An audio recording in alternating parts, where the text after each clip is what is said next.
Welcome back to Welcome to AAUW. We've been talking about our local branch, AAUW Amador, and about some of the interest groups that we have. And we haven't quite finished with that. Lani, do you would like to tell us some more? Okay, I've mentioned 4 of them. The 2 book clubs, the Art in Action, the Cork and Fork, and I think we haven't talked about the garden groupies.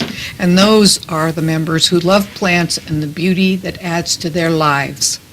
They enjoy field trips to many garden-related destinations. And the Lunch Bunch might be one of our largest groups. They meet every month and patronize new restaurants and old favorites. They enjoy friendships and delicious indulgences. The Supper Club meets quarterly at homes for good food and great friendships. The hostess volunteers for a certain date, and the preparation is spread among all the couples. And the last group is Walking and Strolling. The group plan and determine their route early in the year.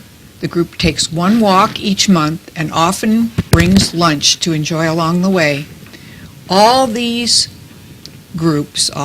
groups welcome new members at any time, so it's an enjoyable experience. We all here belong to various interest groups. Yeah. Well, it is a great way to bond with the other members and to get to know them and to really have some fun. Even get the husbands involved once in a while. Exactly. Have some good food and some good wine. And our supper club just had a paella dinner that was fabulous. And in August, our supper club is meeting again, and the husbands have to do the cooking. So that'll be interesting. we'll see how that works out. I may have to visit that one. Sometimes the groups are so big, we do have them separately at 2 different homes or 2 different locations because they're so popular. So, Yep. and the Supper Club's one of them. Well, that brings us to another group that is new to AAUW Amador, and actually the people sitting around this table were the ones that started it about 8 months ago. We call it Libations and Conversations. See, there's a theme here with wine and so forth, but any libations, non-alcoholic or anything you want to drink. But the purpose of this new group was to really draw in women who are working, or women who stay home, have young children, and can't get to the daytime meetings. So we meet once a month at different venues from 5:30 to 6:30. And the thing that makes this group so interesting is that we have topics of conversation, which are very thought-provoking and very much fun to talk about and share views on. So we thought it would be interesting to introduce a couple of the topics that we've shared in the past and with you, and give you an idea of what it's all about. So I think the first topic is women in media. And Suzanne and Lani, are you going to set that up for us? Yes. We talked often our topics come from the people that come to our group or are generated among ourselves, actually. And this one was the media gender gap. And the issues are that women are not equally represented in the media despite the fact that they're 51% of the population.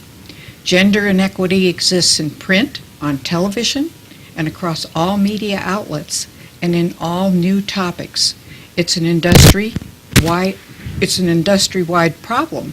It results in media that often universalizes the male perspective and prohibits women from speaking for themselves, as when during a foreign policy panel recently, the topic was gender disparity in foreign policy, and 8 out of 9 members were men.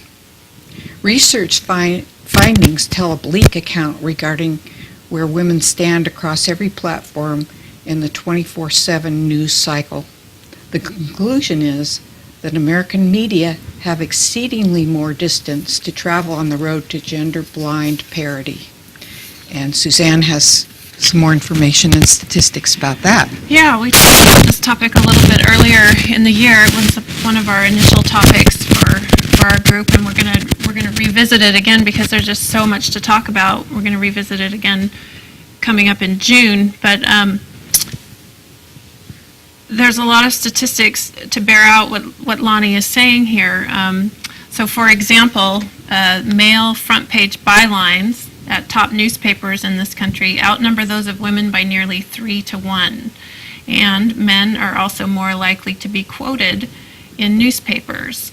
And some people might say, well, why does that matter, or does it? And what's the answer to that question, Lani? Well, does it really matter who writes the stories or tell the stories, and who makes the decisions about deploying resources and presenting news? Yes, because women who write these or talk about these are more likely in the study to quote at least some women in the article, and that diversity of outlook with its range of voices is worth pursuing because it better reflects the world. That's right, I would agree with that. And I think this problem exists across different media. It's not just in newspapers. So, for example, on television, it's very pronounced and probably a little more obvious because you're right there looking at it. But on Sunday TV talk shows, women comprise only 14% of those who are interviewed on those shows, and only 29% of roundtable guests. When you get to movies, women comprise just 9% of the directors of the top 250 domestic grossing films, and that was for the year 2012. Women comprise 39% of documentary directors whose work appeared at major festivals in 2011 to 2012. And then another media venue would be gaming, video gaming. That's another media source. And an interesting statistic about that is that 47% of gamers are actually women, but 88% of video game developers are men. So I just found that really interesting. I'm not a gamer, but maybe I would be if women were developing games of interest to me. Well, we know that there are fewer women engineers and scientists and Yes. so forth. Even though they may major in those topics, they don't actually make a career in those areas. So I'm wondering if that is why, that if there are as many women in the technical field that would be creating those games. And if you have that lopsided of a statistic, you're probably going to have some real issues in the workplace as well. With women being able to advance and that type of thing. This is something that really kind of starts at the top, because none of the CEOs in the top 15 media corporations are women. So all of the big media corporations that are leading all of these statistics are all men. Right. So you're going to find, that inequity there as well. And not as much of an emphasis on getting women involved. Right.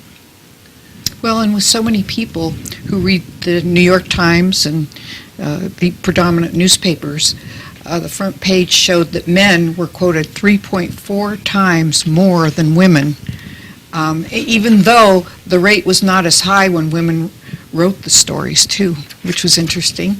And yes, at the nation's 3 most prestigious newspapers and 4 newspaper syndicates, male opinion page writers outnumbered women 4-1.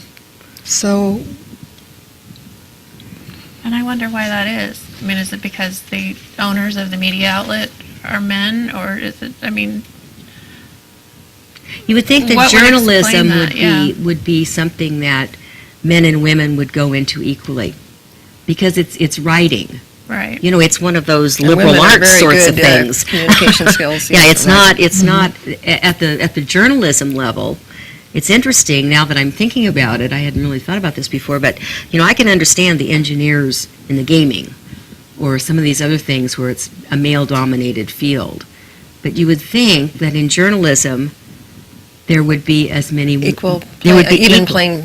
an even Correct. playing field, exactly. And I don't Mm-hmm. quite understand why that wouldn't be, unless it has something to do with the male dominance in the editorial staff or the hierarchy of the office, and it's not giving the women the same, chances. But it seems like at the bottom line, I don't understand. Does anybody have an idea as to why that would be an issue? I really don't. Yeah. I do know that some better news is that women had 40% 43% of the speaking parts in primetime television, and that's moving up from the 41% that had been in the previous year. So the women are young, and the men who are on these programs are male.